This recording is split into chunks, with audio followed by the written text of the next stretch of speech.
Hola, cariño. Hola, amor.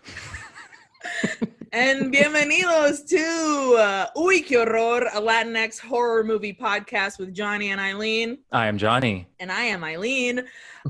This is a podcast where these two idiots watch a watch a horror movie from Latin America and then talk about it. It's so much fun. It really is, and I'm very, very excited to talk about this movie with you today. This week we went in hard. We did, and this was one of my choices this week, and I'm proud of this choice. I'm also very sorry that I put you through this experience. Literally, as I was watching it. Let me tell you something. Well, first of all, the film we're doing this week is called Aterrados, also known as Terrified in English. It is from Argentina, directed by Demián Rugna or Rugna. I think it's Rugna. I'm assuming it's Rugna. When I tell you that I was so fucking cocky coming into this, I was like, sure, I've been watching horror movies for a little bit now. I may be a horror baby, but I am a, if anything, a horror teen by now. And this movie sent me back. Okay.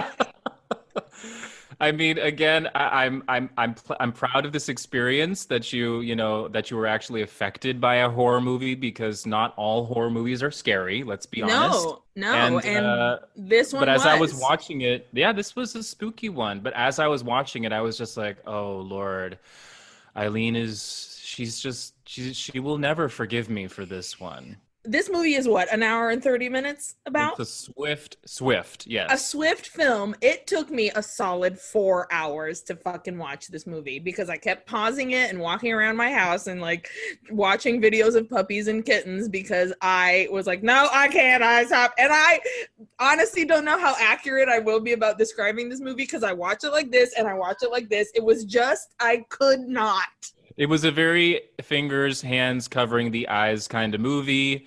It's a spooky one. It's full of jump scares, and and they nailed pretty much all the jump scares, for me at least. Totally. No, uy, uy, uy, uy, no, uy, uy, uy, uy, is I'm all. pretty sure. A la gran puta, la gran puta, la gran puta. The full through. I'm pretty sure. Actually, in the movie, I said "Uy, que horror" a few times. Yeah. Not even trying to be like, oh, the name of our podcast, but actual in like true. Uy, que horror. Yeah. Totally. So way to succeed, Aterrados. I not lying to you. I had an edible before I watched it. It did not work. Terrible idea. It didn't work because that's how hard and stressed I was. My body was like, we cannot process this THC because, ma'am, your heart is beating 1,000 miles per hour. Oh my God. Oh, I kind of wish that I had been there to experience that with you. It was truly, I ended the film being like, who the fuck do you think you are, Aileen? You think you can come in here and fucking, nope. And also pure daylight outside. Pure daylight, and I was still like, no, mira, no. I watched this. I mean, I had my headphones on, so it was like a close sound experience, but I watched this literally. That was also a mistake. Oh, yeah. Having it all be in the ears? Right here up close with a jump scare movie. Terrible idea, but it was full light. It was nighttime when I watched it, but the full lights were on. My boyfriend Matthew was sitting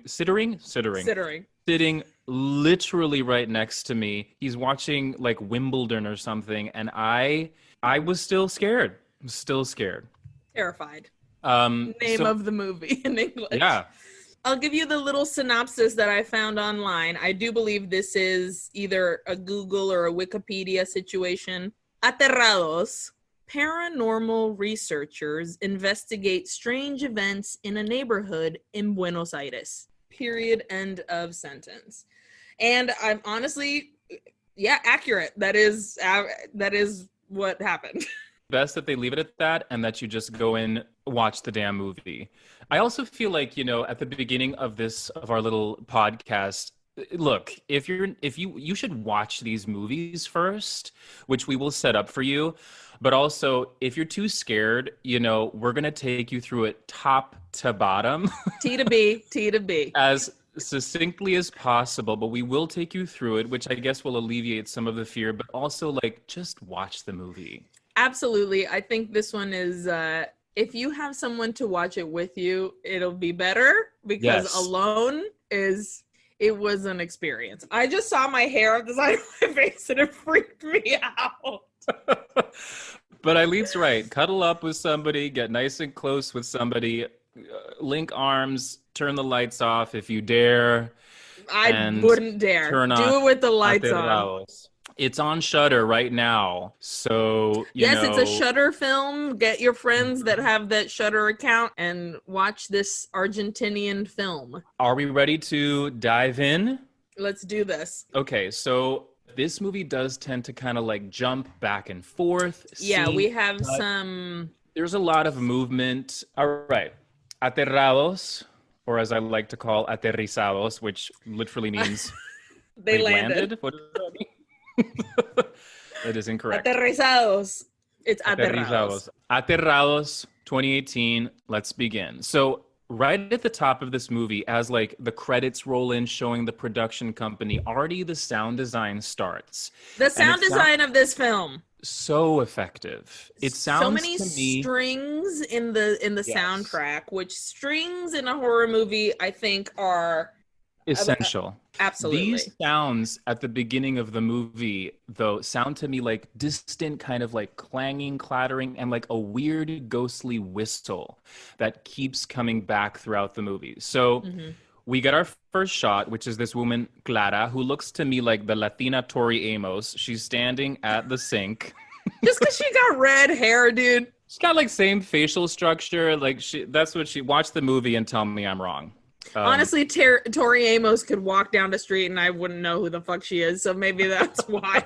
Okay, so Latina Tori Amos, aka Clara, is standing at the sink. She's washing dishes, and she realizes that this kind of like clanging, clattering, whistling sound is coming from inside the sink. This was the first jump scare for me, which is her turning the sink on. Did this not scare you? Yes. The sound of the water, like just her going, ksh, I was like, no. Yeah. The sound design, literally first jump scare. Okay, so she turns on the water to like clear the drain because she's like, what the fuck's going on in this drain? And then the bubble, the breathing bubble. There's a bubble in the sink. What is the right sink? The drain. Drain. What is the sink? The drain, they're like, soapy residue. A film like sometimes will happen because of soap. And the bubble that is on the sink drain looks like somebody is breathing. So it's like lifting and coming down. That unnerved me. And it is very reminiscent of It. That's what it made me think of. Like people in the drain. Yeah, voices people in the drain. Yeah, and also another thing that happens here is like when she turns on the water jump scare and tries to clear the drain before you see that bubble. If you listen carefully, deep inside the drain, you literally hear the same noise of her turning the water on, but like repeated back to her from inside the drain. Oh, I didn't fucking notice that. Next thing we know, her husband is coming home, I assume, from work. His name is Blumetti. I don't know what his first name is, but we're going to call him... It's Juan. Let's call him Blumetti, just because it's such a cool... I love that last name. So Blumetti walks in. He's very jovial. He explains to us, Clara, remember that dog that we ran over the other day that we thought was fully dead? The dog isn't dead. It's alive. Can you believe it? He came back, whatever. And it's like, what the fuck? And then he's like standing there in the kitchen. He's like, ¿Y la cena dónde está? Where's dinner? And she's like, I had to get the fuck out of the kitchen because oí voces humanas. I heard voices, human voices. Me dijeron que me iban a matar. They said they were going to kill me. Title card, Aterrados. Aterrados. Now, this movie does a really good job. At least I assume that it's very much homage to other horror films. And this title card is like pure Insidious to me, where it's like, boom, title card, creepy strings. I'm assuming that this is 100% homage to Insidious. So This movie in general has big time Insidious vibes because it's like yes, ghosts, magoo, and like possession and shit like that. So like there is absolute John Wan James Wan, appreciation. James Wan. James John Wan? Wan. James Wan appreciation. Agreed. And also, I want to talk more as we go along about the sound design, but also the fucking the score, the soundtrack, because the score gives you so much classic horror movie stuff in there. I refuse to believe that it was not on purpose. Another thing that I'm pretty sure, I don't know if it wasn't if it was on purpose or not. James Wan is so good at giving you creepy corners. Like when you watch a James Wan movie, I never trust the corners. Never trust the corners. And this movie did the same thing. I was constantly covering the screen with one hand where I thought something would come out of the corner because I was like, no. Agreed. Fully, like, just corners, pockets for terror. Don't look in the corner. Corners are just pockets for terror. We cut to Clara waking up at the ass crack. She's got to take a shower, so she like gets up.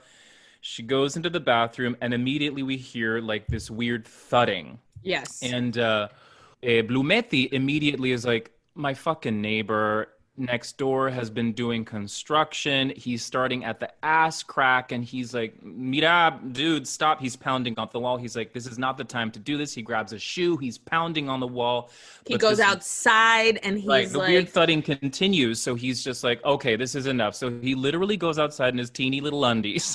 Undies. He goes next door, buzzes this buzzer, like the little intercom outside the house, being like, dude, it's 5 o'clock in the morning.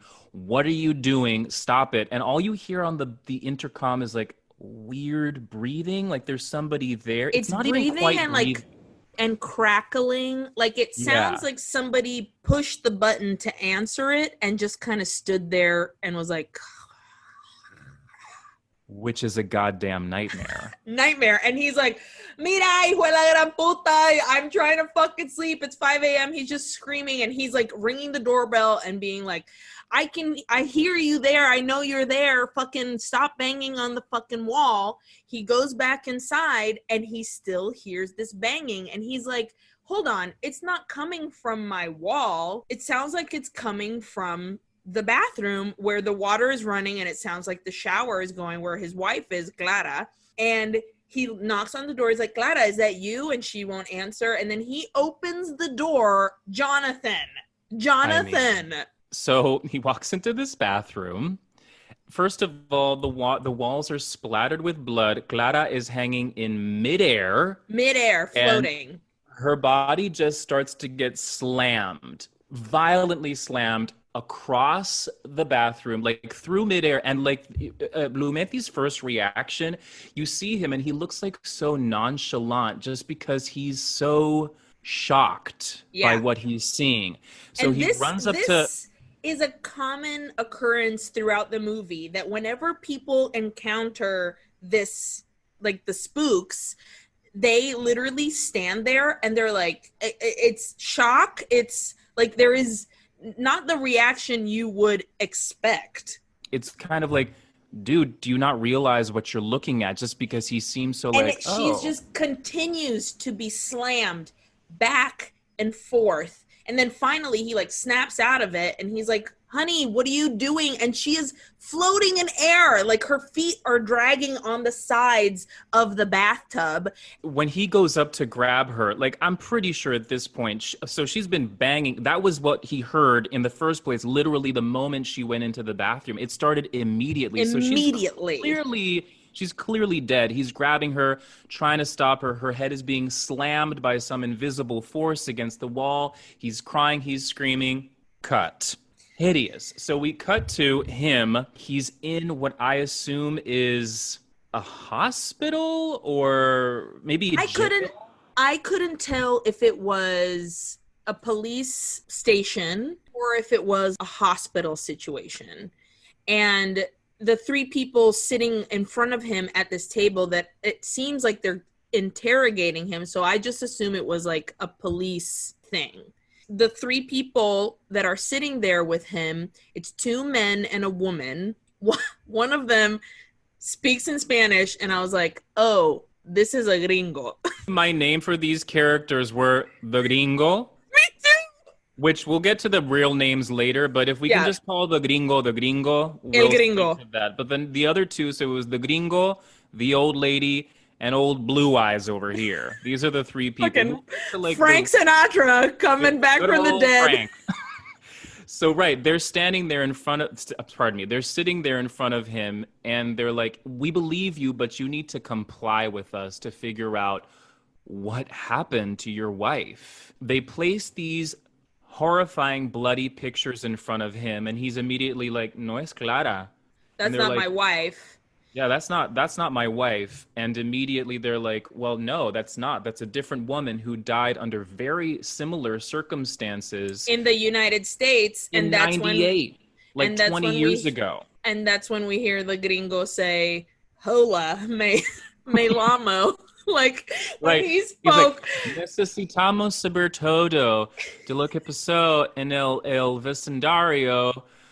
Antes de la semana de que desapareció de tu esposa, Clara. Es algo, como se dice, fuera del normal. That's pretty sure that's literally what this guy says. But look, gringo, I appreciate. Look, honestly, he nailed. He's adorable because occasionally he has to like look to the old lady or to old blue eyes and be like, what is this word? What is the word? Yeah. And they're like, "What's this, dude?" Yeah.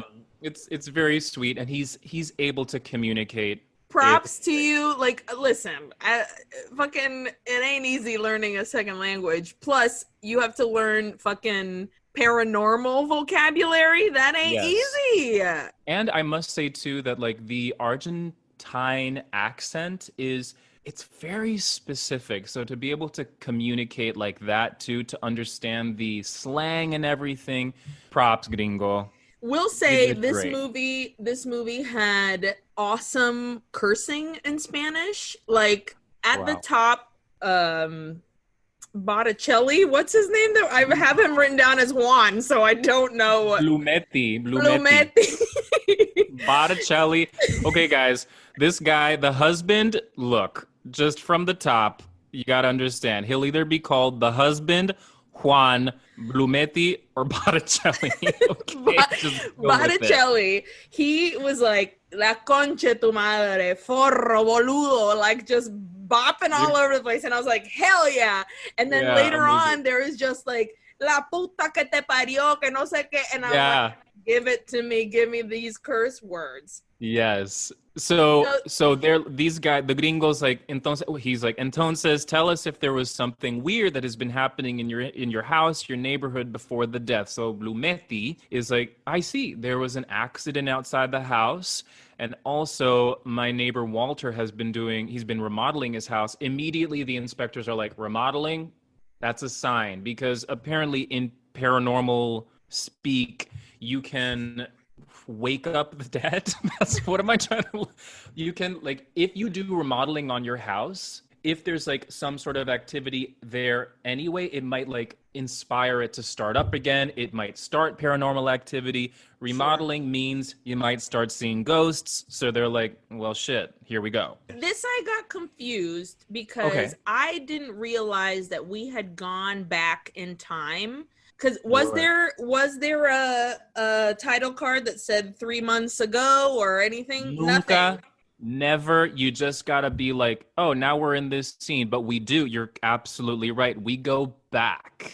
We go back and we meet Walter Carvajal, which is the neighbor. And he's like on the phone in his office being like, hello, I need to talk to Doctora. I wrote it down. La Doctora Albrecht. Por favor, no he dormido. Like, I haven't slept. I need to talk to this doctor. She said she would take my case, whatever.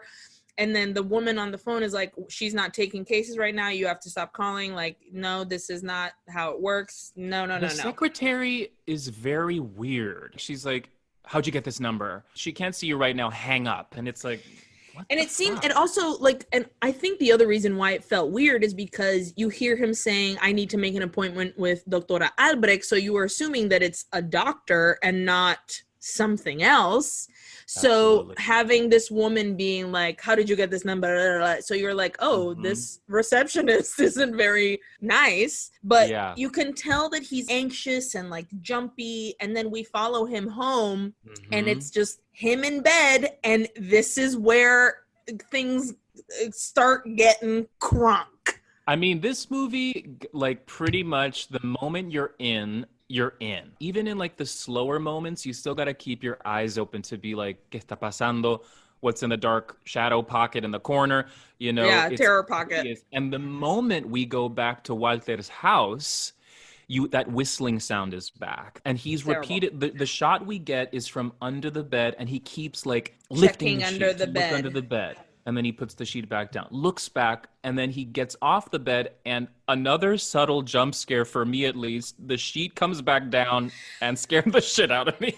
Absolutely, because he gets up and walks away, and then that sheet just goes flop, and I was like, "Ooh!" Well, they also, of course, give us like a spooky little like a little musical sting, and I'm like, "Oh, you fuckers!" But again, jump scare. Honestly, not even number 2, probably like number 4 by now. Entonces, he goes to the bathroom and he's like, we find out he's been taking sleeping pills. Honestly, the guy does not look good. Yeah. This scene is basically, we get to know him and how like he's been trying to reach the doctor. Like we see several scenes of him trying to reach the doctor. And in between those scenes are him at home having to deal with this haunting in his home. So we see that he can't sleep for very long. So when he goes to take his pills, everything is kind of funky and like things are legitimately moving and falling and like he moves the bed. Right, because the bed has been pushed off its proper where place. It's supposed to be. He actually gets into bed like in his jeans, which just like that's a bad sign to me at least. Like, first of all, please do not wear your street clothes in bed. But also, like, this guy is bed bugs. Yes, it's just like gross in general. So gross. So he gets into his bed. And like you getting into bed in your clothes, like something's up, you're stressed, you are like not living well. And the moment he gets in bed, that fucking bed starts to move with him on it. In it. Ooh.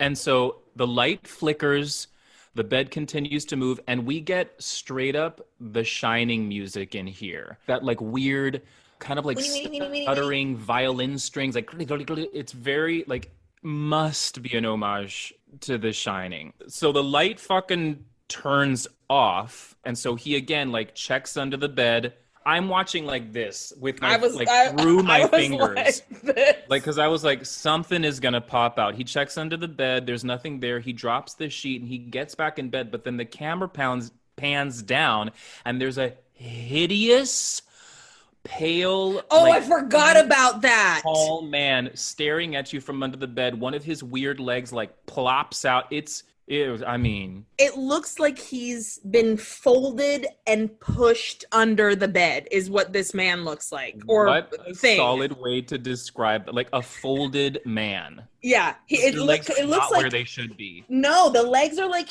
up by the shoulders. It just looks like literally somebody took him and folded him like a piece of paper and was like, I'll tuck you in under the bed. And he's just looking at you. And then poor Walter is like, okay, well, I guess I'll go to bed. And that's when you see these legs run out and you hear like little bare feet. I was like, bare feet on the ground can fuck off. Okay, so the light turns off because this creature has unplugged the light under the bed. Walter is so freaked out that he straight up just hides under the sheets like a kid. You hear those, you're right about like little pitter patter feet, but it's not a little thing. It's it's like adult feet going like running fast. Hideous. And so Walter is in bed under the sheets like a sweet poor little baby. He's praying to Jesus. You see a horrible shadow like coming over the sheets, And we cut to the next scene. Again, he calls the doctor and he's like, please, receptionist lady,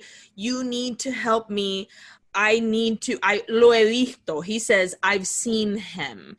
And when he woke up like after seeing the shadow on the sheet, he did wake up in his house. You see him waking up again. He looks like shit before he makes the call, and his house is in shambles. There's shit flying, like falling everywhere. Like clearly this ghost has been moving shit around. It is terrorizing him. When he says lo he visto, on the receptionist on the phone is like, listen, sure, did you see this thing? I guess, but we need proof. Doctora Albrecht will not see anyone unless there is proof. And he's like, well, shit. I guess I gotta get proof somehow. And he goes out and he gets a fucking camera and he's like, you want proof? I'll fucking give you proof. He legitimately says that. And he sets up the fucking, he sets up the camera. He sets up his little camera on top of his like closet in his bedroom. The camera is pointed at his bed. He falls asleep. We wake up. The light has turned off. And he wakes up because he hears like a clatter. And so he's like, what the fuck was that? He looks at the floor. Camera fell over. The camera has been thrown on the floor. So he gets up, inspects the footage, and sees this tall figure, like the folded man, basically standing next to his bed, watching him sleep. The fully naked. Just look at the folded man's butt. His butt's out in the air. It gave me Pan's Labyrinth, eyeball hands man, Pale Man vibes. Yes, totally Pale Man vibes. So this horrible figure creeps into the closet. There's more The Shining music. Walter straight up goes to get his gun, and like paranormal activity everywhere. He grabs his gun. A light bulb explodes behind him. The camera turns off. Of course, he goes to check the closet. He opens it up. Nada. There's nothing in there. So he gets down. He grabs his camera to be like, what the hell's going on here? Check the footage. He sees the creature like crawling out from under the bed on the footage. He's like, ¿Qué eres? What is this thing? The closet doors open behind him. You can't quite see it, but you can see quite enough that like you see this nightmare fuel creature crawling out behind him. He sees it in the reflection of his gun. A horrible hand reaches for the gun. Walter screams, cut. I mean, the footage, I'm not a big fan of like found footage stuff, mostly because you made me watch Blair Witch Project when we were in high school, and that movie gave me literal nightmare fuel. So there is something about like somebody's camera, and also, not for nothing, us going to La Casa del Diablo when we were teens. Oh my God, you guys, I feel like we should do, everyone, you need this episode of Aileen just telling you all about just the shit that I made her go through in high school. An absolute nightmare. We'll save it for like a special episode, but Johnny would love to just make me do things that I didn't want to do, and I was like, I guess I'll fucking throw myself into the horror pit of horror, and for friendship, why not? Anyways, I mean, we lived a found footage horror movie past, and we've got the footage to prove it. But we really do. This next scene is like very small but very important with this little kid. So we see like a soccer ball being kicked into what we find out is Walter's yard. Mm-hmm. So this kid runs in, this adorable little kid. Like the camera is fixed on like a little leaky faucet in Walter's yard. The kid begins to drink from the faucet, and Walter is like, hey, don't do that. Stop doing that. Not even, hey, you don't see anything. You just hear from the window, like, hey, get the fuck out of here, you fucking kid. Stop drinking this water. Get the fuck out. Like, basically, like warning him. Yeah, he's like, it's for your own good. Like, which honestly, it is, because as soon as he started to drink that water, I was like, I wouldn't do that. No. I wouldn't do that. This poor little adorable baby is scared, so he like grabs his ball. He's walking backward away from Walter, who's screaming at him, walks into the street, and is immediately plowed down by a bus. Pet Cemetery vibes. Pet fucking cemetery. Which I've never seen still. Oh, girl. Wow. So this is the accident that Botticelli, Yes. Juan Botticelli was talking Juan about. Betty Botticelli husband was talking about. What the accident that he talked about in the beginning. This is it. We see that the fuzz is like a crowd comes around. The little boy is like his feet on the ground. Oh, he's like leaking blood. It's hideous. And Juan Blumetti is like banging on the neighbor's door, Alicia, which is the mom of the little boy.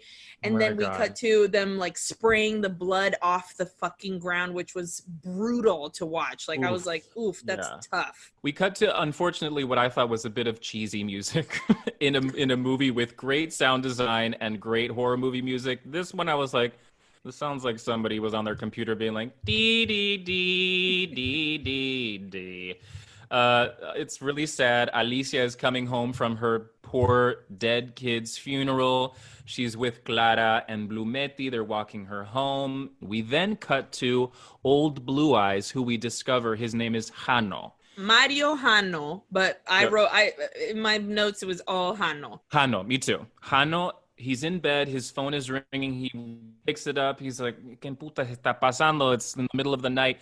His friend, Deputy Funes, is calling him. He's like, listen, Jano, this little kid was killed outside his home a few days ago. I really need your help. I'm going to send you a car in an hour. It's going to pick you up. Please come. I know it's the middle of the night. You're the only person that will understand what's going on here. So we're like, what the hell's going on here? I was like, okay, who is Jano? Is he a cop? Like, I was unsure as to what his position is. And then he gets in the car and he's driven over to Alicia's house. But this is where we go back in time, basically, for 2 seconds, because we see Alicia making tea, standing in her kitchen, and she hears like a weird kind of like pawing at her door. She doesn't open the door. She looks through like a window or whatever. She sees a shadow and like little footprints of mud. She looks at the ground and there's footprints there too. Honestly, I'm shocked that you haven't seen Pet Sematary, because the Pet Sematary vibes here are like spot on, the thickest. Sure. And and then she doesn't see, but on the outside of the door you see little handprints and like up on the wall too, and the feet prints on the wall, and I was like, that's some exorcist bullshit. Like, this little kid has been walking on the ceiling, basically, trying to get into this house. So Jano gets to the house and Funes is like, okay, get ready. And he asks Jano, he says, you don't get scared easily, do you? And Jano's like, I'm good. I've seen it all, basically, what he says. He's like, you never know. Let's go inside. And he says, exactly. He's like, I've seen it all, but I'll always be surprised. Yeah. And then also, can we just talk about real quick? I think you're gonna agree with me on this. Funes is fucking hot. Oh my God, I wrote down Funes is hot so many fucking times. Look, this guy, deep voice, head of hair. And he like speaks very slowly. Wow, that was terrible, everybody. But he's got this beautiful head of hair. He's got beard. Sad, mellow, like green eyes. He's got a gorgeous beard. He's like that beard. Kind of like, I mean, I hate to use this term, but like kind of a dad bod, which is delicious. I love it. He is gorgeous. Hot. And I'm like, great, I'm so glad this person has... welcome Funes into my life. Welcome to Aterrados, Funes. Welcome to my vagina, Funes. I'm into it. Oh my God, yes. But so Funes is like, okay, let's... here we go. And so we walk into, and then at this point, Jano sees a little footprints on the floor, and they're walking over to the kitchen, and the shot is just like at the head of a long table, there's a little boy, and it's the corpse of the child fully in like a little vest and like the outfit he was buried in, and he's sitting at the table, at the head of the table, with a glass of milk and a fucking like peanut butter sandwich or something. He's got a glass of milk, a bowl of cereal, like Fruit Loops, and some cookies. Like his mom, I'm assuming, put this in front of him. When I tell you this shot, whoever the department was that took care of putting to, is that a little child in there or is it a mannequin? I don't know, but it is so scary. They nailed it. Awful. They really nailed it. They really did. Hano walks over and is like looking at him, and I'm just like, when is this bitch gonna move? This bitch is about, he is gonna grab his hand, he's gonna do something. I literally was like, me too, because Hano is, I mean, honestly, pretty fearless. So he gets up close to this kid, and they're literally like, he stinks, it's gross. Huele a podrido. Smells like rotten. His nose, like he's up in this dead child's business, and I was ready for like a head turn, a hand grab, maybe like a mud bubble out of the mouth, something horrifying. Gross. And it was just very well done. Like the tension was thick, built. Yeah, yes, it was there. Very, very good. And Hano's like, look at his little hands, his little fingers. This motherfucker dug himself out. And there's no point at where he's like, oh, did the mom do this? Whatever. Like, Funes obviously has brought him over so that Hano can give him a regular, normal explanation to give to everyone else that's going to know that there's a baby corpse, like a boy corpse, at this table. Like, how did this kid get here? Hano, give me a normal explanation. Hano is like, well, this happens. You know, occasionally people in their gases and right. He's like, they dig up their family members because they can't deal with their grief. He's like, go ahead, check the mom for any sort of bacteria. Like maybe you'll find something. And Funes is like, but you don't believe that, do you? He's like, no, this is not that kind of situation. This is the paranormal, my friend. Yeah. Hano is like, I'll give you all the explanations you want. I know what this is, and honestly, Funes, so do you. And Funes is like, listen, my guy, this is a little too much for me. Poor Funes is like, I'm about to retire. He is literally not Donald Glover. Funes is the Danny Glover, where he's like, I'm too tired. I'm too old for this shit. I'm about to retire. I have like blood problems. Basically, he's like, I have heart problems. I have all this shit. I need to not be a cop anymore. I have a hearing aid. Like, I have a hearing this aid. Is too much, dude. Hano is like, what's the deal? Why is this so personal to you? And he's like, well, Alicia and I used to have a relationship, and it was very important to me. I just want to make sure. He describes it very well. He's like, It was a beautiful time for us. And also at this moment, for some ridiculous reason, Hano has turned off the light while they're still in the same space as this little corpse kid. Why? And so they're talking about this sweet conversation. Funes being like, oh yeah, Alicia and I had this great relationship. And all of a sudden you hear a glass hit the table. They turn the light on, and we see that the little corpse kid's glass of milk has spilled all over the table. Funes is like, se movió. And right here in my notes, I just wrote, uy. Because not only that, but like Funes was like, my team over here swear that they've seen him move. I'm not gonna lie to you. I think I saw him move. And fucking Hano is like, well, you know, gases and like things like that. Sure. Like he absolutely is like, I know it's not gases, but it could be gases. And then lights go off. Fucking glass of spilled milk, and fucking no, bro. And the when we see the corpse again, he's still exactly the same position, and you're just like, this is a nightmare. So they're trying to be nice. They're trying to be good. They're like, look, we cannot say anything about Alicia because they will put the mother in an insane asylum. So we got to be super careful about what we're doing. So Funes goes off somewhere. Hano gets so close to this little corpse baby and is like, why are you here, child? What is it that brought you here? And I was just like, te trajo? And I was like, ¿Qué estás haciendo aquí? Very Argentina. Yeah. And I was like, Hano, move away from this child before he like Eats your laughs. face. We cut to, I believe we're outside the house now, and this is the meeting of Hano. He looks across the street and he finds Doctora Doctola.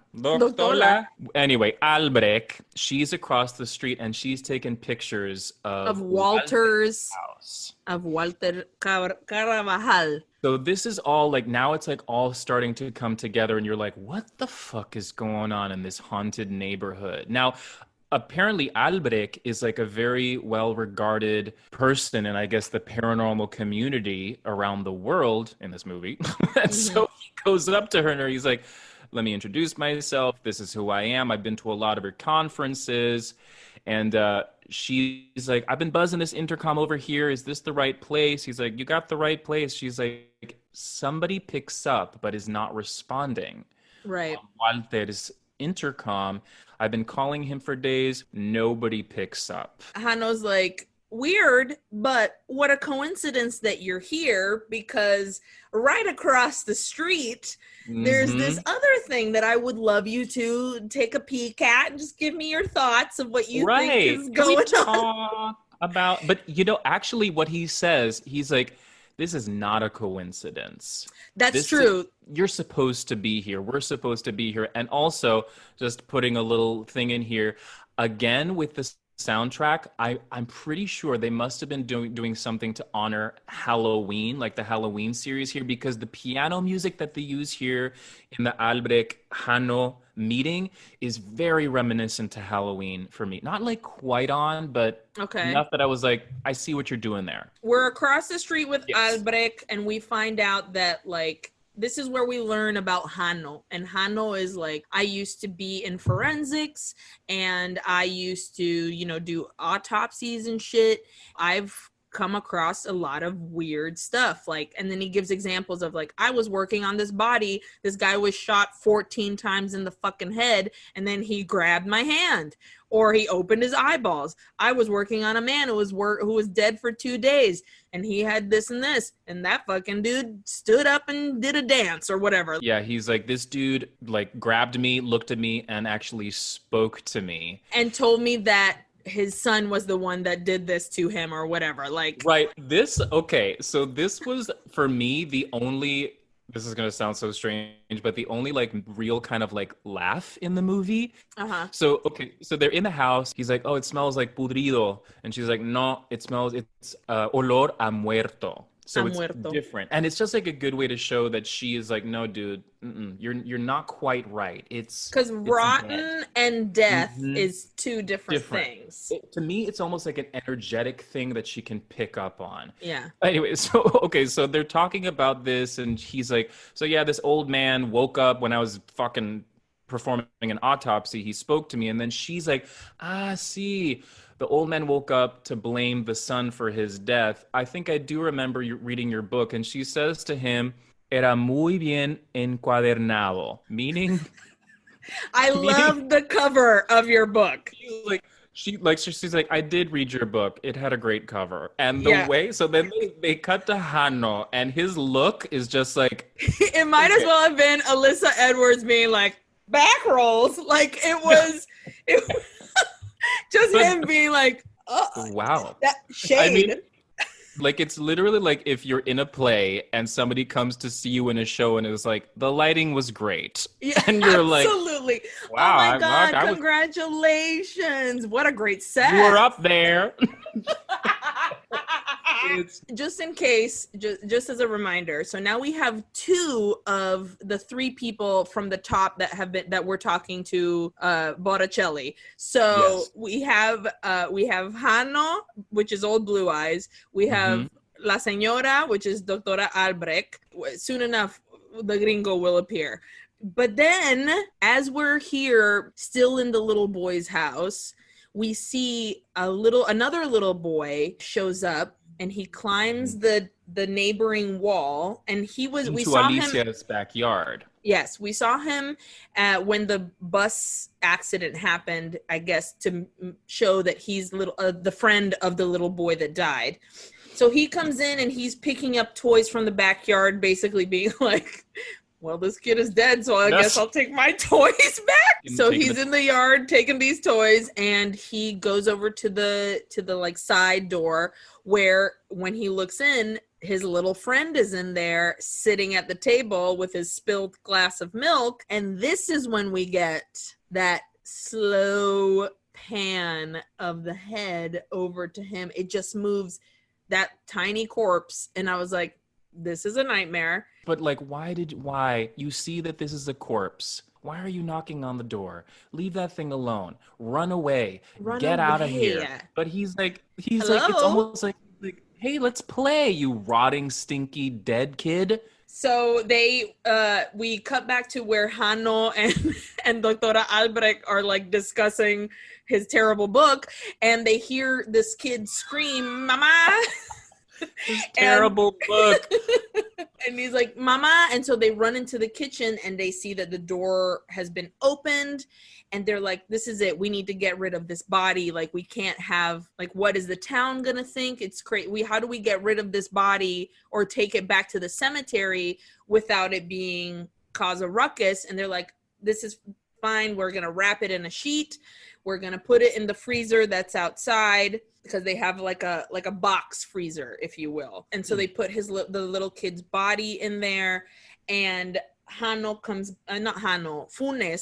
comes back, who he had left to like take a nap or something. He comes back and they're like, the little kid is in the freezer for now, like until we can take him back to the cemetery. We should probably put some cement on top of him when we put him there. And Funes is like, this is a lot. And the little kid is filming all of this on his phone, and as Funes is sitting next to the freezer, like trying to fucking piece his life together, like what the hell is going on, he hears a tiny cry from the freezer, and then just a fucking smash from inside the freezer that I was like, nah! Jump scare 17. We go back to Juan and the three, what are they, ghost hunters, I guess? Like we're back with Juan Botticelli Blumetti in jail, or the hospital, with the ghost hunters. And this is basically, we're just going back to the moment from the beginning, and they're like, we just need your permission to investigate. So what we want to do is we're going to each, the gringo, Doctora Albrecht, and Hanno, we're each going to take a house that has had some sort of paranormal activity, and we're going to go in there and stay in there overnight to investigate. We've been in this movie for a solid 30 to 45, and it's been very entertaining, but this is like, okay, now we're like in this story now, because now like all the shit's about to go down. We've seen the individual occurrences in each house, and so so we have in Blumetti's house, we have Clara in the bathtub. In Walter's house, we have the thin naked man. The folded man. And then in Alicia's house, we have the dead little boy. Each one goes to a house. Hanno goes to the little boy's house. Doctora Albrecht goes to Juan Botticelli Blumetti's house. And then El Gringo goes to Walter's. Yes. And we also find out that Walter has been missing for a while. So this is the first info we get of like finding out that where the fuck is fucking Walter. Also, El Gringo is paired up with Funes. So the first house that we're hanging out in is Gringo and Funes walking through Walter's, and El Gringo is like putting up lights and doing the stuff, catching readings of whatever, and like they go to the bathroom, and El Gringo has a black light, and on the tile there's all these like writing and fingerprints and all this weird shit all over it, and Funes is with him and shitting. Like Funes is He's so afraid. I would be exactly the same way had I were to have to do anything like this. I would be, look, knock on wood, but if I ever saw a ghost, I would be so fucking scared. Like I know some people are like, "Oh, it would be so cool." No, thank you. I'd rather not. El Gringo and Funes go to the kitchen in Walter's house and they see that the forks, the knives, and the spoons are all hanging from the bottom of a cupboard. And they're like hanging almost like wind chimes, if you will. Yeah. And El Gringo even like runs his fingers The through it minute going clink, clink, clink, clink, touched clink. it, the minute he touched it, I'm just like, don't touch that. And also, the minute he touches it, we start to hear that whistling. The whistling comes back. Yeah. Also, at this time, as we're like setting up people in their houses, it keeps like cutting back. It's like It's back and Albert, forth to see a little bit of everyone. Yeah. Yes. And as this was an interesting thing that like, so before we see this cutlery weird thing, Hano is at the house setting up his magnet water compasses. He gets a call from a woman and she's like, I want to talk to Alicia. He's like, listen, she hasn't been here. She's staying at her sister's place. It's been weeks. He gives her the number that she can call. He's like, ¿Quién está llamando? Who's calling? Click. And immediately she hangs up. And I assume that this is like ghost transmission. It's already starting to get into everybody. And now, unfortunately, because Hano gave the number, that ghost is going to travel somehow to affect poor Alicia at her sister's house. Like, it travels. See, this was one of the things that, as spooky as this movie was, there were moments where I was like, where is this going? And it's never explained. There's a lot of moments that are like, there's no follow through to them. So it was creepy because the phone call that he got, at one point I was like, is this the receptionist calling from Doctora Albrecht? Like and then you never, and spoiler alert, you never hear from this ever again. Like from it's this never call. I mean, Alicia comes back into the story, so it's like this, I have to agree with you. This is a well thought out movie, but there are still moments in there that I'm like, I don't think you thought that out well enough. Or the explanations come a lot later and you just live in this world of like with Hano, we didn't find out that he was a forensic person until like 40 minutes into the film. That's not true. And like 20 minutes in, but still. It's only an hour and a half. I like that it takes its time to be like, okay, I'm dropping the clues and the pieces in here. But I think you're right that there are specific things that you're like, I feel you were going somewhere with that, but you didn't. And it didn't go anywhere. Yeah. But this little call, I was like, I creepy feel like there's enough something here. And also, again, that soundtrack, this time, I'm pretty sure this was Nightmare on Elm Street homage music. There was something in there that I was like, you guys are giving me Nightmare on Elm Street. But in that same phone call world that we're living in, he's like, oh, okay, bye, click. Then that happens. And then he presses the answering machine button. And we hear all these messages from the little boy's friend's mom being like, hi, Alicia, mira, like my son came home and, he showed me a video and it's very scary and please give me a call. And it's like, it's urgente, it's urgent, please. Like there's like 4 or 5 calls. Hano is like, shit. Because he had worked, he was like, we can't let this go out. Right. And that's another moment that I was like, oh, okay, there is a worry. And then that's never really explored of like the video of the boy and this mom that's calling. Like it's this. Well, the mom on the phone literally says like, mira, Alicia, you need to call me back because my son showed me a video. It involves your son. It involves your ex, the police officer. So, like, please, the moment you get this, call me. And again, I mean, I'm trying to, like, think to the end. It doesn't go anywhere. Maybe we'll tie something together, but we don't. It really doesn't. So, okay. So, Hano gets the creepy call. He listens to the messages. We cut back to the gringo and the cutlery and the Funes. And this idiot is still touching the ghost cutlery that's hanging off the cupboard or whatever, and a knife flies up through the air, slashes through his hand, and pins his hand to the cupboard. And he's freaking out because he's got a knife in his palm, slashed through his hand. Funes on the other is like, what the fuck? What? He's freaking out. He pulls out a gun because they hear a sucking sound coming from inside the cupboard where the knife is pinning his hand. And he's like, no, no, no, escucha, escucha, no, no, no, olvida Escucha, la pistola, escucha. por favor, está chu, chu. And Chupando. so Está chupando la sangre. So this this creature thing is sucking his blood from inside this cover. So, what's his goddamn name? Funes funes. is like, the fuck this. He pulls his Fuck gun this. out, and but also El Gringo is like, okay, open the cupboard. They open it, and the cutlery flies to the other side of the cupboard. And there's nothing There's inside the nothing cupboard. there. There's nothing there. And then the gringo's like, no, no, no, stop, stop, stop, stop. He pulls the knife out. It's hideous.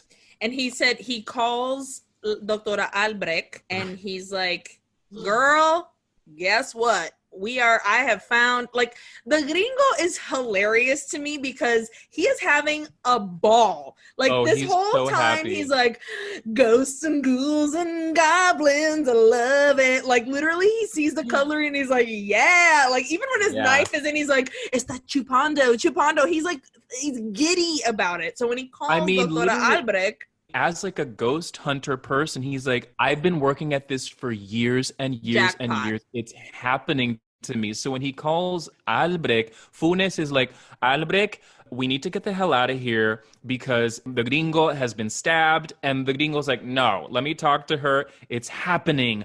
The shit's going down. We're in Estamos the en nest. el nido. El And nido. Funes, in the meantime, is in the living room listening to him, and things are moving everywhere. Like, things are crawling up the wall. Paintings The are paintings moving. are like coming off of the walls. I was like, this guy is going through it. Gringo is like, girl, let me tell you, it is fucking great over here. There's hella shit going down. My hand's been stabbed. Oh, I love it. He is living for it. At this point, so the gringo wait. finishes his conversation with what were you gonna say?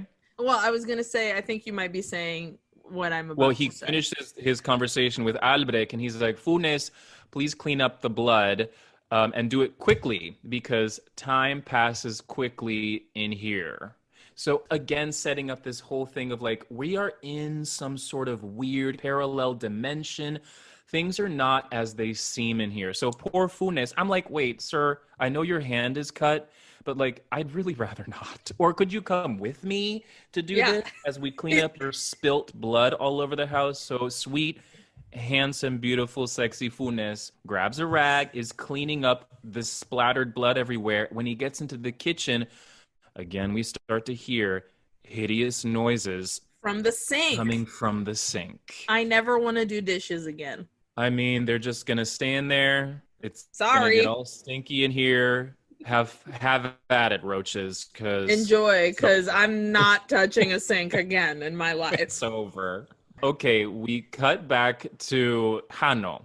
Yes. He's looking through this scene. Woo! I just want to keep saying this scene, because it just cuts from spooky scene to spooky scene. So we cut back to Hano. He's looking through this little kid's notebook because he's about to call this mom who's freaking out, being like, my son found the video. He's about to call, but then Funes calls him. Yeah. And he's like, I wrote, Funes calls, está cagado. Like, he is shitting himself. He's scared shitless. And like, honestly, dude, we know you're scared. Just go. Like, just go. Get the hell out of here. And I get it. Like, he can't leave. He's going to solve this investigation. It sucks. He's a cop. He's got responsibilities, whatever. Yeah, he's got to do it. Hano goes to the window to like talk to Funes, and he's like, ¿Dónde estás, Funes? Where are you in the house? Funes says, I'm in the kitchen. Hano's like, wait, aren't you standing at the window? Because he sees this hideous folded pale man creature kind of swaying back and forth in the window near the front of the house. And it's strange, again, like parallel universe dimension kind of thing, where they're kind of doing the same movement. Hano and the pale man are like swaying back and forth.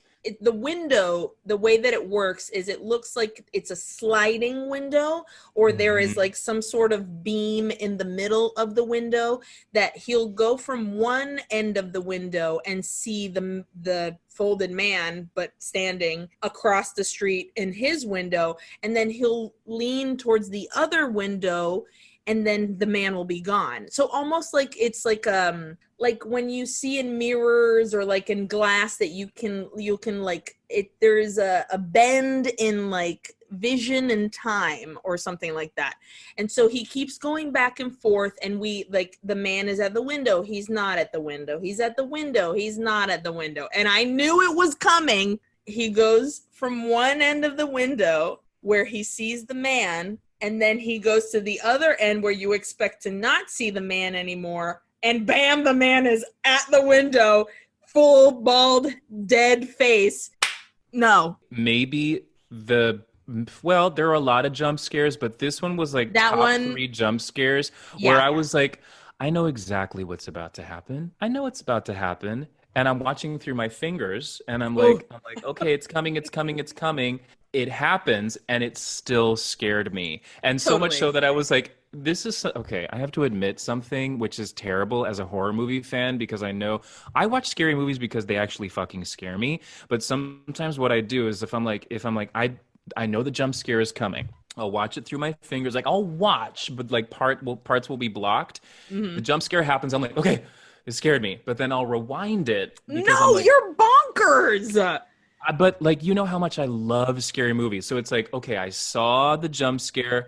Now I know when it's coming. So I can actually like see the buildup, because like a well done jump scare, I've seen so many of them. So then I'm like, okay, now that like the initial fear has died down a little bit, I can rewatch and it won't be like as scary for me. So I can just like actually watch and observe. You know what I mean? No, because I never do that. Literally, I do it all the time. Throughout this movie, there were moments where I was like, what did this person say? I'm not going to rewind to hear it because I know it's in the middle of something terrifying. Like, there is not a chance in fucking hell I'm going to go relive that. Literally, this scare happened, and I was like, pause, and I walked away, and that's when I watched, like, a bunch of fucking videos. I legitimately watched a full Bon Appetit video in between it because I was like, this is too much. So, okay, so Jump Scare City happens. We go back to Albrecht. So Albrecht is playing with her weird ghost magnetic toy. She hears noises from the sink. Again, sink, water theme. So she goes to inspect. We hear water behind her, and then that little weird magnetic string thing moves, and she grows over and she starts to inspect this enormous crack in the wall that Botticelli Blumetti had spoken about before and had blamed on Walter due to Walter's renovations. Right. So, and there was a scene earlier, right before the little boy's accident, where Clara, who was still alive at the time, his wife, and Botticelli Blumetti are at home, and he is patching with like, not caulk. Caulk is for the bathtub. What is it? I don't know. We know what you mean. He's trying to like fix the hole. But at this point, it's a little crack, and he's just like putting cement over it. So when we get to Albrecht and she sees the hole, it is an actual hole. Before it was just a crack. You could fit a good part of your body in there. So then again, we jump back to Funes for the, I'd say, 10th time. Funes is like, so guys, I'm leaving. I need to get out of here. And I'm like, okay, Funes, you're not going anywhere. But again, he tells El Gringo, mira, I gotta get out of here. And the Gringo says, allí abajo lo encontré. Está vacío, pero no vacío. Es otra dimensión. Wait, let's translate this because I know you're saying it in a gringo accent. That doesn't mean like our listeners will understand. In my brain, I'm like, oh, I say it with a gringo accent, so I'm speaking English. They're gonna understand what I'm saying. So please translate. Okay, so Funes is like, I'm ready, and fucking Gringo is like, come here, I found him.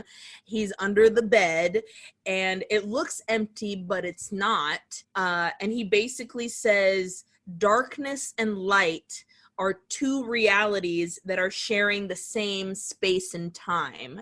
And so when Funes approaches El Gringo, we see the bed long ways, like the way you would if somebody was lying down. So he lifts the sheet and there's nothing there. And then El Gringo moves to the foot of the bed. Funes follows him, and then he lifts the sheet there, and we see the fucking feet. Ooh. Mira. Nightmare feet. Brother. So we see the feet, and it's terrifying, but we see it from like their angle of them standing, and then the camera goes down to the actual fucking feet, and they're like kind of tucking themselves back underneath the bed, and we see that like the darkness kind of like smooths out, and in the corner, pocket of terror, we see the head of the folded man. So it's like, and then he's just like, I'm popping out. You know it's coming, but it still scared the shit out of me. Funes is freaking out. Now he finally, he's like, this runs is outside and is freaking out. But I mean, finalmente. Sí, qué horrible. No. So Funes, I wrote again, Funes shitting. Shitting. Poor Funes is shitting. not only hot as hell, but constantly shitting. Bounce it back to Albrecht. She's still inspecting that nightmare hole in the wall. She's sitting right in front of it. She puts a chair. Fearlessly just right in front of this hole. Back up, girl. Flashlight all in that hole. And so the gringo calls, and again, he's thrilled. He's like, we have found what we've been looking for. Albrecht is thrilled. They're all so happy, and they're like, we got to document everything. No, people, it's time to go. Get out. So Funes. Okay, so he's left El Gringo being like, fuck this. But now he runs to Hano and is like, Hano, I think I should leave. You shouldn't be checking in with anybody. Like, just get out. Get in your car, drive away, pick up your cell phone. You can pick up, be like, Hano, mira, I'm very sorry. I'm so scared. But instead, of course, he goes, he's a good guy. He's going to go check in with Hano. But all he finds is shattered glass on the floor. Because the last time we saw Hano had that pale man, horrible face in his face.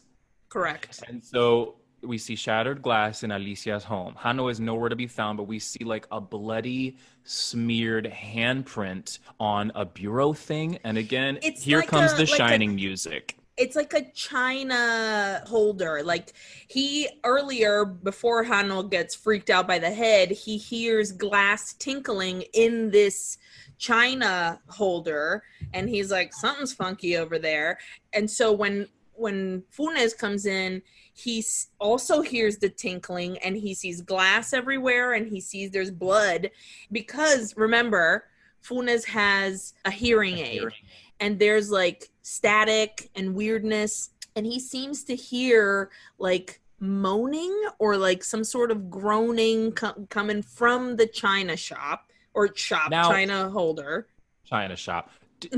Does he turn it off, his little hearing aid? He does something to it where he clicks either it on or makes it louder. Alma, your battery. Check your battery. But that he does it and it gets quiet for a second.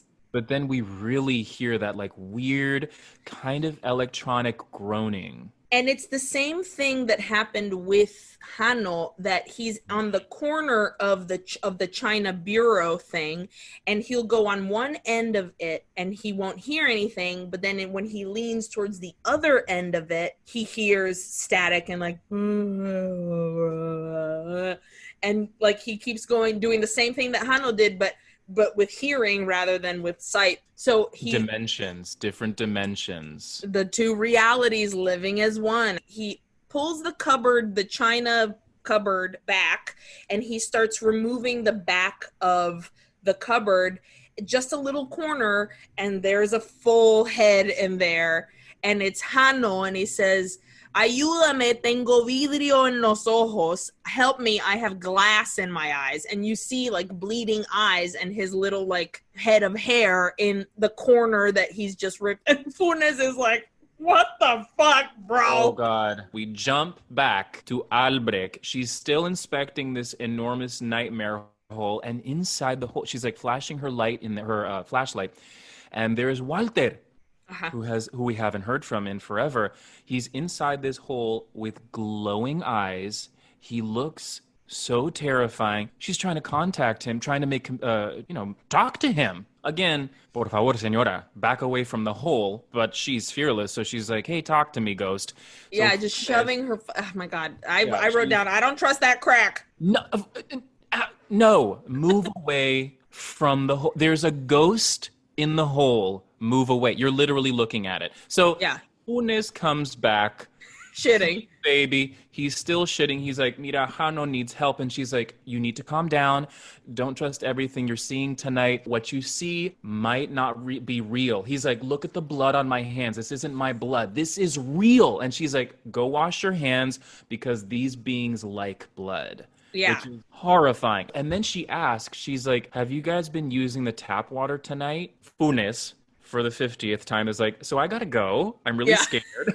And Albrecht, He at this literally point, says, "Estoy cagado." Like, I am fucking shitting, bro. And he she's reminds like, us listen. again how scared he is. And reminds us, Mira, I'm gonna retire. I'm supposed to retire in 2 months. I have medical issues that this is not for me. Like, this is Too not much for me. my jam. But for some reason at this point, Albrecht calls the gringo and she's like, you know what? It's time to call off the investigation. We're exposing ourselves too much. I don't know what specifically it is. Maybe it's because Funes is so at a 10 and she's like, okay. It's fine. So Funes is like, please give me an explanation. To me. I've got to explain to my fellow officers, because he's a deputy, so I don't know what the hell that means, but I guess he's like a higher up person. Yeah, he's like pretty important. So he's like, I need an explanation. And she goes, okay, so there is a theory that I have.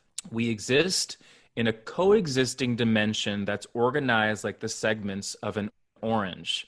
There's life in both dimensions that can travel through water, like microscopic, and can reproduce and can use our bodies. She doesn't know what kind of beings they are or why they're aggressive. He asks her, is there a way to stop them? She straight up says no.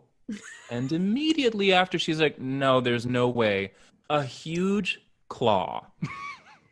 Demon claw. The claw comes out, grabs from this the hole, because she's from been the nightmare sitting, hole. She's been sitting next to that fucking crack like it's nothing, like literally her little chair, her whole little sweet vibes, and she's like, "Ay, sí, no, es esto, es el otro, y whatever." And I knew it. I was like, something's coming out of the hole. But this is like a weird, big kind of like demon hand crawls out, doesn't crawl out, reaches out fast, grabs her head, explodes out of there, smashes her head, smashes her against the wall. She's dead. Funes, this is again like a moment from the beginning with Botticelli Blumetti where he's just like, Funes cannot believe his eyes. He's literally sitting there like, oh, that happened.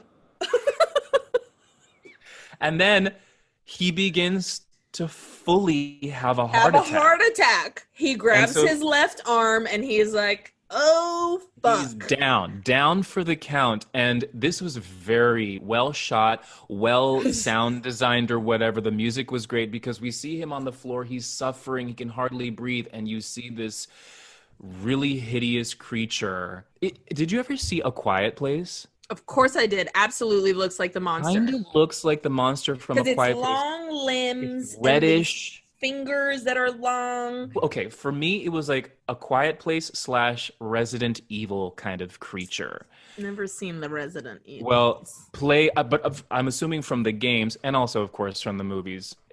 So this horrible creature comes out, A Quiet Place Resident Evil creature, and it's very well shot where you're focused on Funes, but you see this horrible thing kind of like very slowly crawling up And where is he crawling from? The fucking pocket of terror. It's in the corner, and on the screen, most of that you can see is Funes on the ground, like having a heart attack, rolling around. And every time he moves in the corner, you see that monster demon come out, and you hear him sucking the blood from Doctora Albrecht. Dude, I didn't catch that. Dude, he's lying there, and all you can hear is.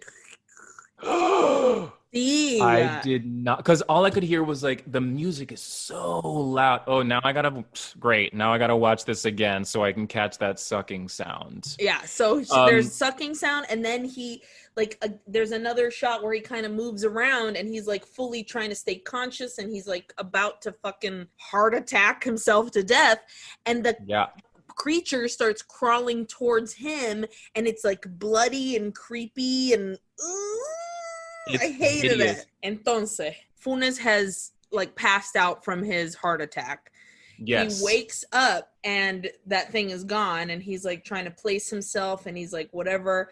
He sees his hearing aid is on the ground, so he pops that hearing aid back in, and then a table just like scoots right by him all on its own, and then some other shit like moves. So he kind of scoots back towards like a piece of furniture, and from above that a creepy claw hand, bloody, is holding, and then he looks up and there's a weird bald head face thing, and he freaks out and it's gone, and he goes back to look, and Alicia is standing outside in the window right around the area where that demon would have been. She walks into the house and she's like, "You took away my baby again. I saw the video of you taking my kid into a freezer. Why did you cement my fucking kid? That's my baby." And at this point, I'm like, yeah, girl, but like your kid is dead. Not for nothing, these performances in this movie were pretty solid throughout, but this actress, she nailed. She was on screen for what, 10 minutes? Whoever that actress is very great, very good. Yeah. And Funes is like, I had a heart attack. Yeah, I had a heart attack. He's like, please take me to the hospital. Let's get out of here. She's very upset. But next thing, we do cut to them walking to her car. He's like, listen, I get it. Like, I know that things are bad here. Like, this is bad. Things are bad. I need to go to the fucking hospital. I just had a fucking heart attack. Take me to the hospital. We'll figure it out, please. I did this for you. Yes. And he's like, I will explain why I did this for you. You just please take me to the hospital. So she is like, apparently agrees, because next thing we're walking to the car. She gets in the car. Funes is about to get in. And in the back seat, we see that the tiny boy is in the back seat, like flies swarming, disgusting. Just a corpse. This poor actress. So she's like, I wasn't going to leave my baby at the cemetery. The reason she's covered in like, when we saw her just a second ago, the reason she's covered with dirt is because she went into the cemetery, I guess must have pounded through the cement that they fucking bulldozed that shit, got that baby out. She got in there. Gruesome. Okay, so finally, Funes is like, okay, no, I'm done. He gets into his car, and this shot in the distance. So we're looking pockets at of terror. Pockets of terror. This is like definition of pockets of terror. So we're looking at Funes. Imagine you're sitting in the passenger seat. You're looking at Funes, and off in the distance in the dark, you see something running up to the driver's side window where Funes is. To me, I was like, that looks like somebody wearing a really big backpack. But when it gets closer, you see that it is Albrecht with her neck snapped, her head is hanging off backward, and she is folded. She is folded in half backwards, and screaming and like begging him. She's like, "There's still time. Don't leave. You can save us. We're being tortured." Funes is like, I don't know how his brain did not explode at this point. But he sees this hideous creature, like, with bloody hands, being on like, his window. Save us. Her head is off, hanging off her body. And he finally gets the fuck out. Goodbye, everybody. So he drives away, and he finds, like, an area far away from this neighborhood. He parks, through all that, when all that shit was going down, his phone died. He doesn't have his walkie-talkie. So in this part, as he's parking, he charges his phone. He picks up the walkie-talkie. He's like, hey, I'm here. And everybody's like, where have you been? Things are crazy. Like, what the hell? And we sent a dispatch to Alicia's house just to make sure. And he tells the cop on the walkie-talkie, get the fuck out of there right now. Like, you have to leave. And this cop on the walkie-talkie is like, I had to tell Alicia where you were. She was looking for you. And he's like, so I'm near this house and I see your friend Hano in the dark, kind of just standing over there. It's weird. And Funes is like, listen to me, asshole. I'm not going to tell you again. Like, go now. And thankfully, the officer is like, okay, me voy. So because he's literally, this is one of the parts where I was like, this is all the cursing I love. He's like, la puta que te parió, brother, andate, get out of there. La puta que te, he says it twice, la puta que te parió. I don't even know what that means. What does that mean? The whore that birthed you. Wow. Parir means to give birth. Give birth? Yeah. The whore that birthed you, please get the hell out of there. Listen, huela gran puta. How many times do I have to tell you? So thankfully, how many times do I have to call your mom a whore? Get the fuck out of there. Thankfully, he does. And at this point, we see Funes foolishly smoking his cigarette still. And he looks at the cigarette. Gets an idea. And it's like, I'm gonna burn this fucker down. He arrives at Alicia's house. We cut to to him. 2 full canisters of gas. And when he enters the house, you see, of course, pocket of terror in the back. There's something hanging in the back. But he immediately is like dousing the house with gas. He passes by the little dead kid's room. And I was like, let's not do this right now, please. And yet he does. Of course. He opens the door.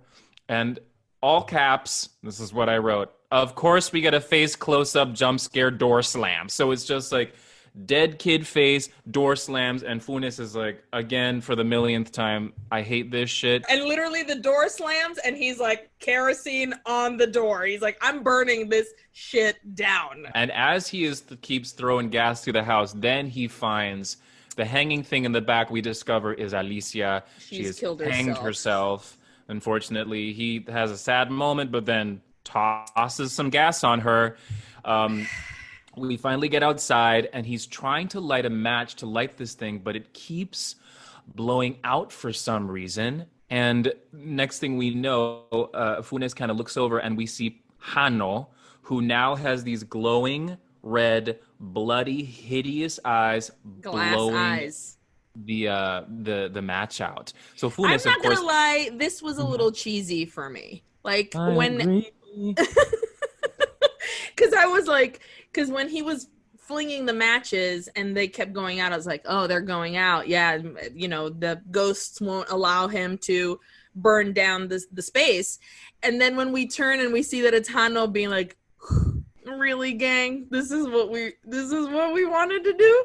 Okay. I find like a bloody kind of eye socket to be scarier than like, hey, look at his glowing red eyes. Yeah. It was like effective enough, but sure. You know? So Funes, of course, has his like 10th heart attack and falls on the floor, and he pulls out his gun, and thankfully he shoots the gun at the gas, it lights up, and that house begins to burn. And Hano Ghost just like looks at the house, stares back at Funes, I guess obviously like, well, you asshole, but you know, we're ghosts, so it's not really gonna do much, dude. So that's basically the end of like haunted neighborhood scenes, because then we cut back to Juan Botticelli Blumetti husband at the hospital, and now clearly, like, if he wasn't at a hospital before, he is now. Like, now you can tell because he's being walked in by an orderly. Like, the man is wearing a nurse's outfit, and he comes in and he sits again with 3 people. They are different people, and basically they're like, okay, so these are 3 people. Do you know these 3 people? And it's Hano, Albrecht, and El Gringo. And he's like, yeah, we solidify that it's been about a year since all of this has happened. And they're like, Deputy Funes has been on the run since he set the house on fire that had people inside. So we're just trying to, like, these people seem like actual police officers, and there is an actual officer that was Funes's like officer. And so Juan is like, yeah, I remember these people, whatever. We noticed that Blumetti, he's listening to them, he's talking to them, but he's looking off to the back. The eye line is he's looking towards what it seems like a pocket of terror. Which you're like, oh God, of course we got to have a final jump scare. And also the officer who we had seen before seems to be kind of picking up on it. Yeah, he's like, he keeps looking back. Is like, what are you fucking looking at? You know, like, where's the eye line? We see that Juan Botticelli Belletti, what is the actual one? Blumetti. So Blumetti is like, did that guy come with you? And there's no one there. And he grabs a picture of El Gringo and he's like, that's him over there. He didn't come with you? And they're like, and he's like, I'm pretty sure that's him, except that his face is burnt. And then the chair moves in the corner, the pocket of terror. And he's like, he came with you guys. And that chair comes flying into the screen. Boom. The end. This last little scene was very well done. However, I kind of wanted to see that hideous burnt face. I think that would have been a lot scarier than the chair being thrown at the camera. I jumped, but as soon as it happened, I was like, oh, okay. Could it mean that maybe all those people were ghosts and that Juan was just like living in a like a Sixth Sense situation? I mean, maybe, but honestly, like we said earlier, this movie is well thought out, but also like there are a lot of things where I'm like, you could have thought a little bit more about that. So I don't think so. Yeah. I definitely agree that we could have I would have loved to have seen maybe like Gringo burnt face or like the folded man standing there, like, or something, like one last thing for us to see before the chair flew. Like, it doesn't have to be that long. Like, give me a fast Creepville situation and then that chair fly at us. I didn't even need the chair. Give me something else here. The chair. Yeah. The chair was an odd choice to I get it. You want that little final scare. Either way, you made me jump. I just kind of wanted to see that horrible burnt Gringo face. Do you have any trivia? Okay, these are the two things that I found. Watch it be the exact same thing. I bet you it will be. I'm so excited to find out. The two things that I found were that Guillermo del Toro is planning on making a remake of this. Yes, that is one of mine. Coming soon, Guillermo del Toro, which I mean, Pale Man vibes with my dude. I think we're gonna have he wouldn't disappoint, I don't think. Mm-hmm. And then the other thing is that during this wonderful COVID time that we have been all experiencing, like living our lives in our homes, that Demián Rugna is working on Aterrados #2. That's my other one, but I do have one other one that's okay. But so about remakes, especially from a Latino, I'm like, look, I love a remake if you do a good job, but I'm also like, do we have to? Okay, I'm gonna say if Guillermo del Toro does a better job at like connecting the dots with the script, the way that this one kind of like let the ends be loose, I think I'm fine with that. But I also agree, like, hey, everybody, read a fucking subtitle. Why can't you watch this movie in Spanish? I had to read the subtitles, dude, because like the Argentine Spanish, I was sometimes like, what are they saying? You know, because I'm not.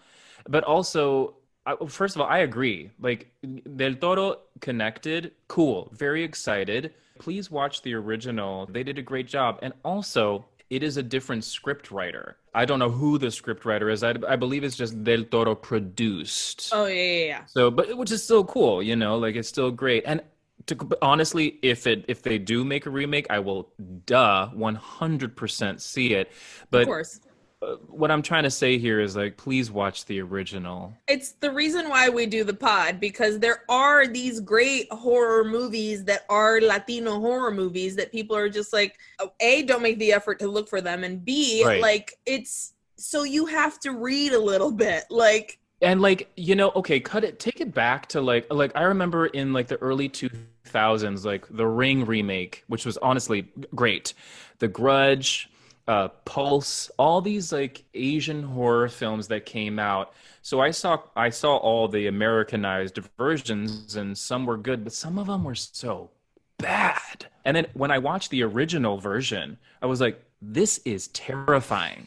the This reason is why they're fucking scary. being remade is because they're fucking good as the Yeah. original. So like, why Yeah. not watch the OG? Because it's Yeah, just so unless much. you're gonna give me like a really cool like take on it. Basically, what we're both trying to say here is listeners, audience, do the work. Do the Watch the work. movie. It's Watch the there. movie. It's so And it's it's good. worth it That being said, I will totally watch the remake and the sequel, for which sure. I hope that I did find an article from what is this rumorg.com where he's talking Rugna, the director, is talking about how he's going to make the sequel, hopes to take more time with it, and how he's going to make it like extra gory. Apparently, he intends to start right at the end of the movie with like chair throw.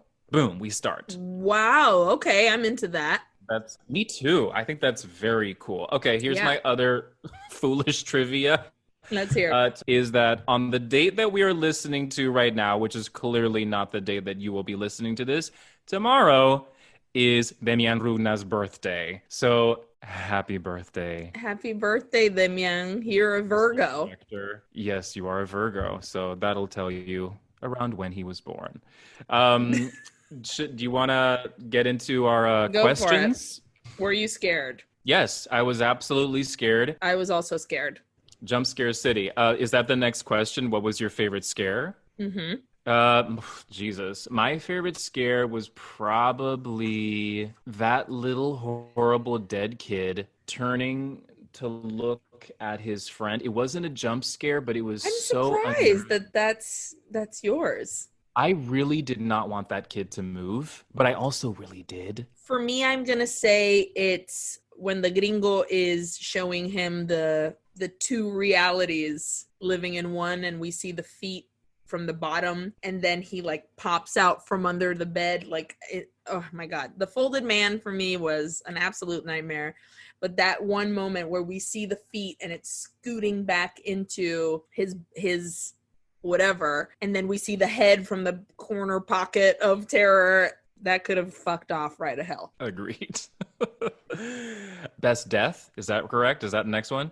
Sure. Best death, Clara being banged around in the bathtub was horrible, went on forever, Horrible. and was so violent. So Clara's death in the bathtub for sure. I think for me, it's also Clara, but also, this is going to be really morbid and dark, but like the little kid being hit by the bus really caught me off guard. Who was your favorite character?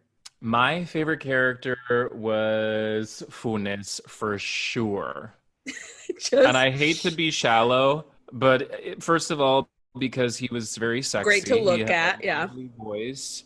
And but because as much as I was like, okay, Funes, yet again, you're telling us I need to get out of here. He's the one who we really follow around for the most part, and I really felt for him. I was like, I want him to retire happily. I want him to live a happy life. And we don't quite get that all tied up with the bow at the end, but clearly that does not happen. We don't really know what happens to him, but I really wanted him to be okay in the end, and I don't think he was. But he was definitely my favorite. I'm gonna agree. I loved fucking Funes for his hotness, and also just because he was constantly shitting, just like constantly shitting his pants. And I thought, and I think it's really great to have. I mean, obviously, every horror movie is gonna have the character that like everything is happening to, but I think he did a really great job of just being like, I'm here and I'm shitting.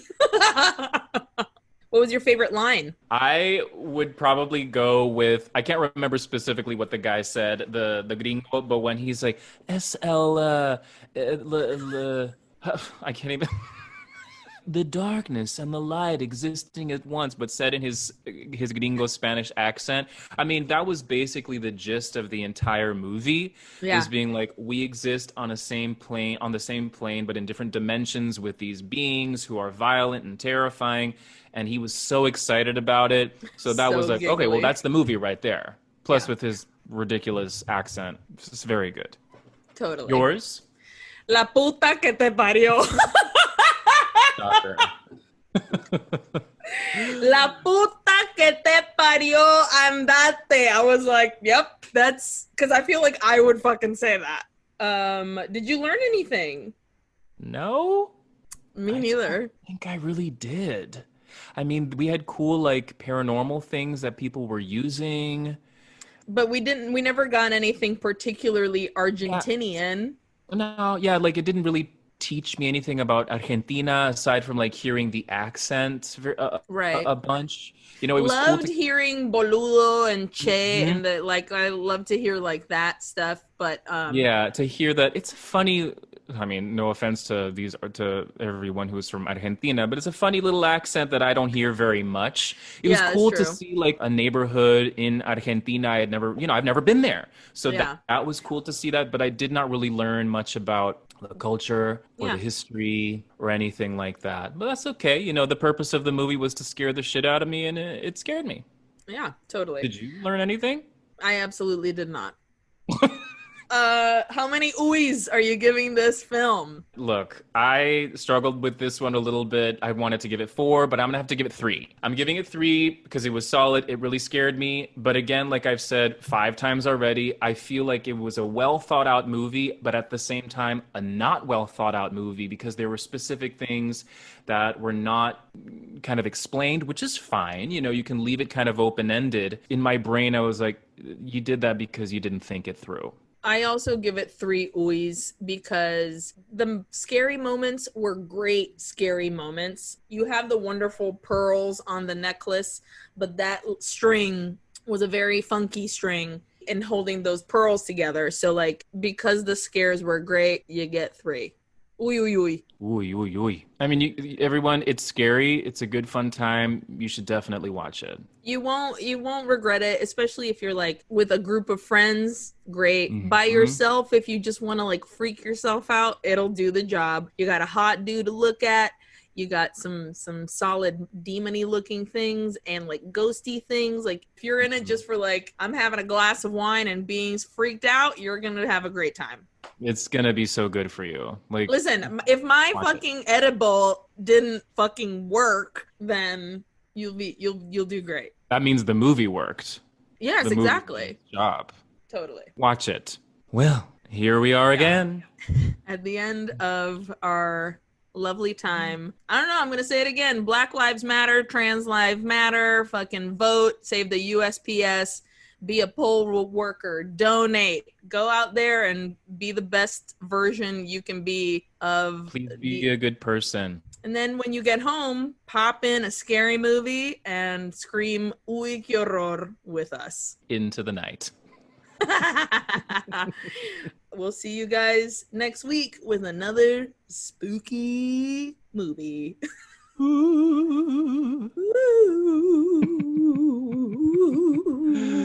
Thank you so much for listening. We love you. And I Love you love so you, much. Johnny. Adios. I love you too. Oh my God. Talk to you later. Okay, bye. Adios. Bye.